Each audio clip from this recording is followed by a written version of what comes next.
You were trained to believe only what you can see, and that's exactly why you've been walking blind. From the moment your eyes first opened, the world started feeding you a script.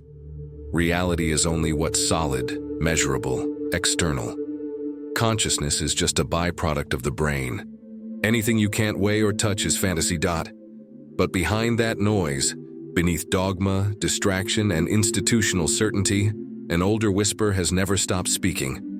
A whisper rulers feared in every age, precisely because it was hiding, in plain sight. The truth is disarmingly simple. The universe is not made of matter, it's made of mind. Everything you call real is a reflection of something invisible. If this already resonates, pause for 3 seconds. Subscribe to the channel and turn on notifications. It's the quickest way to keep this thread of hidden knowledge alive. In your life, Hermeticism was never just an ancient philosophy. It was both a warning and a blueprint. It revealed a layered reality shaped by unseen forces, by intelligent energies, and by something older than light itself: ether. If that word feels unfamiliar, it's not because it never existed. It's because you were trained to forget. You weren't taught to see the world as it truly is. You were conditioned to notice only what fits inside the narrow lens of materialism. From your earliest memories, your senses were quietly filtered and dulled, your attention engineered to serve a system that depends on your blindness. Look around. Everything you were taught about reality begins with a single assumption: only what can be measured matters. Atoms, cells, and physical laws are presented as the complete map of existence. Anything beyond that, energy, intention, spirit, is dismissed as myth, delusion, or madness. The ancients didn't see it that way. Not the Hermeticists, not the mystics, not the initiates of forgotten schools. They held a different map. Reality is stratified. The visible is only a skin. Beneath it, a subtle current flows, an organizing field that connects all things. They called that primordial medium ether. It wasn't superstition, it was a core principle of their cosmology.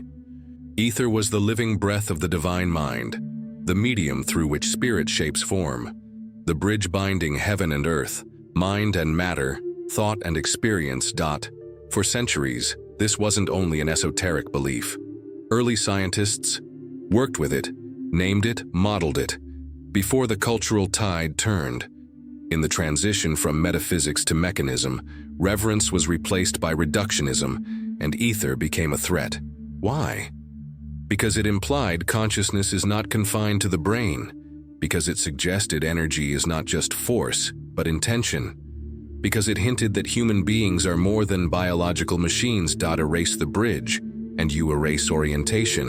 Lose ether, and you lose the language that links what is seen to what causes it to be seen. You become a prisoner of surfaces, chained to the 5 senses, cut off from the very forces that shape your life. That's why Hermeticism isn't merely old wisdom, it's forbidden knowledge. It offers a way out of the perceptual cage, a lens to name what the modern world refuses to see. And the moment you even begin to consider ether, you don't just believe it, you start to feel it, in the silence, in the stillness, in the space between breaths. Before the shift, the battle over ether didn't begin in temples, it began in universities. When knowledge moved from metaphysics to mechanism, the language of reverence gave way to equations, and the living current of reality was reduced to particles on a chalkboard. Ether became too dangerous to leave standing. Why? Because if ether was real, then consciousness wasn't confined to the skull. Energy wasn't just blind force, it carried intention. And if that was true, then human beings weren't machines driven by chemistry. They were creators, agents of will, sparks of the divine mind. That idea alone threatened every structure built to control bodies and manage behavior. So the erasure began, quietly, systematically. Ether was mocked, dismissed, scrubbed from textbooks until it was branded obsolete. The observer was separated from the observed.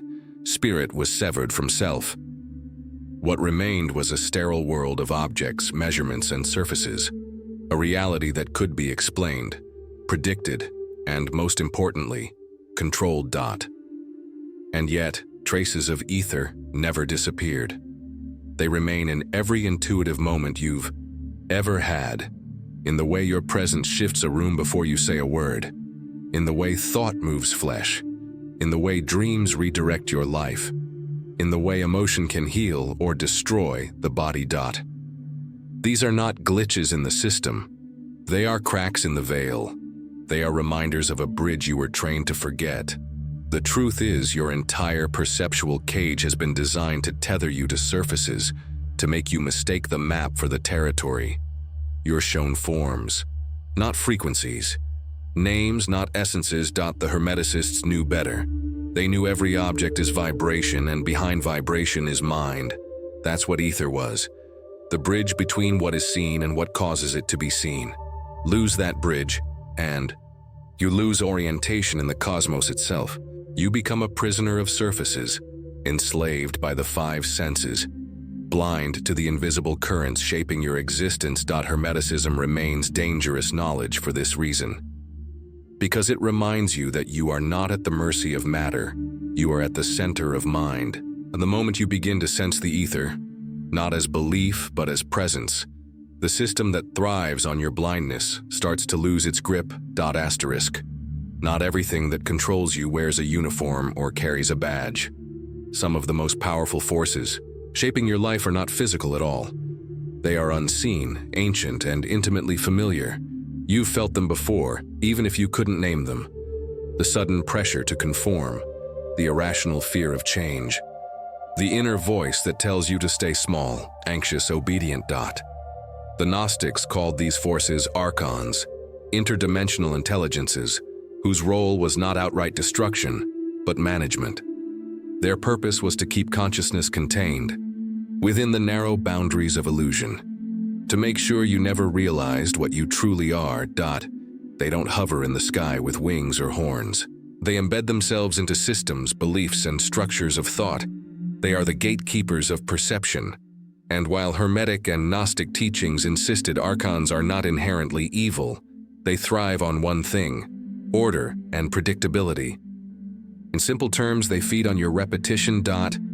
Every time you recycle the same thought loops, follow the same routines, obey the same authorities without questioning why, you're sustaining them.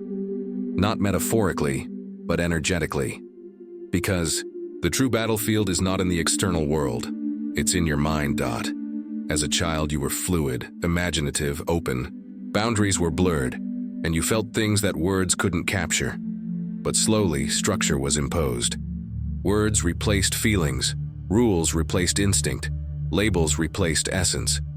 That's when the Archons found their foothold, not as monsters but as ideas. They whispered things like, "That's just how life is. You're not good enough. Stay safe. Fit in."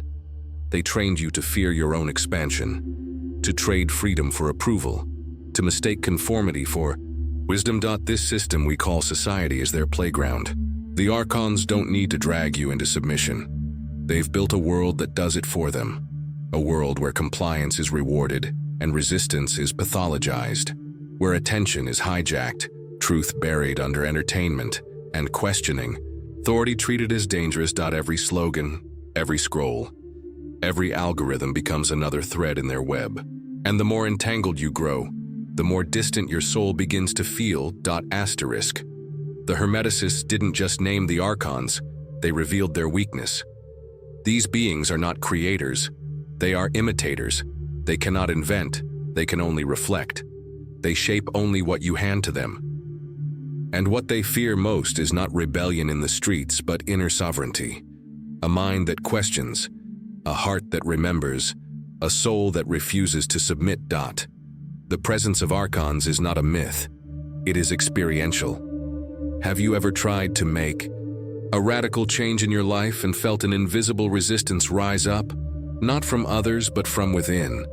That isn't just fear, it's programming. It's the system tightening its grip, trying to keep you in the lane you were assigned. You don't need physical chains when your mind has been conditioned to avoid the door. Yet something ancient within you stirs. That whisper you've carried for years isn't simply intuition. It's memory. A memory of when you weren't owned. When your thoughts were yours, when your dreams were undistorted and your will unbroken, the Archons cannot touch that place. They can only distract you from finding it. And here lies the secret. Once you recognize them, they lose power. Once you name the voice of doubt in your head not as your own, but as a parasite, it begins to shrink. Awareness corrodes their influence. That's why the world was engineered into a flood of noise to drown out your signal. But silence is returning. Stillness is slipping back through the cracks, and with it light is beginning to pour in. They may have controlled your outer world for generations, but your inner world was never theirs to keep. Once you reclaim it, no government, no system, no unseen entity will ever hold you again. There has always been a voice inside you, subtle, unwavering, ancient. You've felt it when you chose comfort over courage, when you sensed truth even as everyone around you clung to the lie. That voice is not ego, not programming, not fear. Hermeticism called it your daimon, a guide woven into your consciousness, not as a metaphor but as a literal spiritual presence. In modern language, the word demon sounds sinister, something to cast out. But in the Hermetic, Platonic, and Gnostic traditions, the daemon was revered. It wasn't evil or chaotic. It was your bridge to the divine mind, a personal emissary from realms beyond form. Think of it as the link between your lower self, bound to instinct and illusion, and your higher self, aligned with vision, purpose, and eternal truth. Your daemon is not outside you. It speaks from within.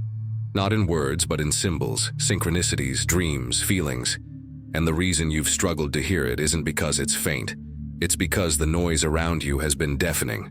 From childhood, you were taught to distrust that pull. You were rewarded for following rules, not instincts. Praised for memorizing answers, not asking questions. Conditioned to believe that guidance comes from authority, never from within. Every time you felt something, stir in your gut, something deeper and more honest, you were told it was just imagination. But Hermeticists understood imagination differently. They didn't see it as fantasy. They saw it as a faculty of perception, a way of touching the subtle realms where the daimon resides. The daimon doesn't care about your ego, your status, your likes, or your applause. It is singularly focused on one task: to help you remember who you are. Not the version sculpted by culture, trauma, or expectation, but the raw essence that existed before you were named, labeled, and shaped. When you resist it, when you trade calling for conformity, you feel it as anxiety, restlessness, or quiet ache. To betray your daemon is to fracture your own soul, but to follow it is to begin the real path. Not the path others drew for you, but the one that winds through mystery, transformation, and shadow, leading toward awakening. The Hermetic path was never about external success or appearing good in the eyes of society. It was about alignment, living in harmony with your daimon, letting it guide you through darkness and uncertainty. In the ancient mystery schools, initiates weren't tested by how much they knew, but by how willing they were to surrender to the wisdom within. The daimon doesn't shout, it whispers, it nudges. It speaks through symbols, through sudden flashes of clarity, through coincidences that logic cannot explain. Each time you encounter repeating number patterns, feel drawn to a particular book, or meet someone who changes your trajectory, it's there. Not controlling but guiding, not forcing but offering. And in a world engineered to drown that signal in endless noise, choosing to listen is an act of quiet rebellion. You don't need to go searching for your daemon. It never left. You've simply been tuned to the wrong frequency. Begin by listening not to the outer world, but to the silence between your thoughts. That's where it speaks. When you start to follow its lead, everything begins to shift. Synchronicities multiply. Clarity returns. Your path sharpens. Meaning no longer has to be chased. It rises naturally, remembered from within. And with it comes the greatest prize of all, the return of your spiritual sovereignty. You were never meant to walk blind. You were never meant to wander without guidance. The companion you've been searching for has always lived inside you. Not a god above, not a guru in robes, but a quiet guardian of truth, your daimon. Once you choose to follow its call, the architecture of your life rearranges itself around a deeper intelligence, one that has been waiting all along. There is a truth so ancient, so simple, and so powerful that it has been buried beneath centuries of confusion. The universe is mental. Not metaphorically, not symbolically, but literally. According to Hermeticism, all of reality emerges from a single source, the divine mind. Everything you see, touch, feel, or think is a ripple within that mind. You are not separate from it. You are it, observing itself through the lens of your awareness. This is not just belief, it is law. In Hermetic philosophy, the divine mind, called nous, is the origin of all form. Before matter, before energy, before even time, there was thought, pure, undivided intelligence. That intelligence didn't explode into chaos, as modern science claims. It unfolded, it imagined, it spun dimensions, layered meaning, spiraled time, all as expressions of one living consciousness. Which means you are not a biological accident adrift in a dead, indifferent cosmos. You are a node in infinite intelligence, a thought wrapped in flesh, a spark of the greater fire. Yet the world you were raised in insists the opposite. That mind is secondary to matter. That thought is a side effect of neurons. That consciousness is fragile and temporary. But ask yourself, what do you experience first in every waking moment? The world or your awareness of it? Even science stumbles here. Quantum physics reveals that the observer influences the observed, that particles do not exist in a definite state until measured, that reality is not objective, but participatory. What the ancients shouted from temple walls, modern physics whispers through its equations. The universe is not filled with consciousness. It is made of consciousness. And when you grasp this, something profound shifts. You stop chasing validation outside yourself because you realize reality is not happening to you. It is happening through you. Your beliefs sculpt your experience. Your attention carves the path. What you dwell on, you draw in. Not through wishful thinking, but through the physics of awareness itself. This is what the Archons fear. A mind that knows its own power cannot be manipulated. A soul that remembers it is divine does not obey from fear. It creates from alignment. This is where the Hermetic principle, as above, so below, comes alive. The macrocosm and the microcosm mirror each other because they are reflections of the same mind. Your inner world is not separate from the outer one. It is a fractal of the whole. Shift your mind, and the pattern of reality shifts with it. That is why spiritual growth is never only personal, it is cosmic. Every insight, every act of healing, every breakthrough sends ripples into the fabric of the all. You don't need to escape the world to touch the divine mind. You are already swimming in it. Every sound, every sensation, every flash of intuition is a pulse of that infinite intelligence. When you meditate, when you reflect, when you dream, you are not escaping reality. You are sinking into its source. That is why silence has always been considered sacred. It is not emptiness. It is the space where the voice of the all can finally be heard. And here is the most profound realization. Just as you exist within the divine mind also exists within you. The sacred is not locked away in temples, nor buried in books. It pulses behind your thoughts, waiting for acknowledgement. The Hermetic path does not pull you away from the world. It pulls you deeper into it, through awareness, intention, and alignment. You have always been creating. Every thought you repeat, every image you feed, every word you speak, each leaves an imprint on the field of reality. The question is not whether you are shaping your life. The question is whether you are doing it consciously or letting others do it for you. The divine mind does not demand worship nor obedience. It does not issue commands. It offers only one eternal truth. You are not separate. You never were. You are the seen and the seer, the thought and the thinker, the dream and the dreamer. The moment you grasp this, the illusion of separation dissolves, and you remember what it means to be infinite. Long before gravity was given a formula or light was divided into wavelengths, ancient minds already knew. Everything is connected by something invisible. Not metaphorically, but literally. They called it ether. It was not just another element. It was the first and the last, the breath between things, the medium carrying all vibration, light and thought. Ether was not air, not space, not void. It was the subtle substance that filled the cosmos and made the impossible possible. Without it, spirit could not touch matter. Thought could not shape form. Consciousness could not move through the body like current through a wire. Ether was the bloodstream of the divine dot. And then, like a switch was flipped, we were told it didn't exist. Modern science did not discard ether because it was disproven, but because it was inconvenient. It didn't fit the cold mechanical worldview that wanted the universe predictable and dead. Ether implied the opposite, that reality is alive, fluid, and influenced by intention. It suggested that human beings are not spectators of the cosmos, but participants in it. If ether was real, then ritual, prayer, healing, intuition, and transmission of energy all made sense. And that could not be allowed. Not in a world designed for control, compartmentalization, and conformity.